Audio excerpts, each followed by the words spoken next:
Se mettre soudainement à prononcer Epstein à la russe et non pas Epstein, c'est un recadrage médiatique servant à dire c'est un agent russe. Ça participe au fait d'essayer de le repeindre en agent russe, ce qui permet de faire diversion par rapport à un certain nombre de liens qu'il peut avoir avec certains milieux gouvernementaux, économiques, etc. en Occident. Bon, moi je suis pas d'accord avec cette thèse, mais il a le droit de penser ça. D'autre part, il y a une autre chose avec laquelle là pour le coup je suis totalement d'accord, c'est qu'il dit il faut remettre sur la table en France le problème du fait qu'il y a un volet français de l'affaire Epstein ou Epstein, comme vous voulez. Il y a un volet français.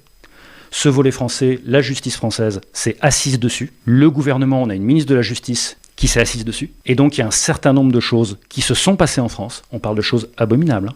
Abominables. On parle d'enfants. Enfin, on parle de mineurs en tout cas. Et lui veut absolument remettre ça sur la table pour qu'il y ait une enquête, pour qu'il y ait, le cas échéant, des interpellations, des procès, des condamnations. Moi, je suis d'accord avec ça. Parce que, si vous voulez, là, on n'est pas dans des combats politiques, on est sur le fait... Enfin, on parle de choses à vomir. Et surtout, pourquoi la justice s'est assise sur un stock de données, des mails notamment, et s'est arrêtée là, alors qu'on parle d'un truc monstrueux.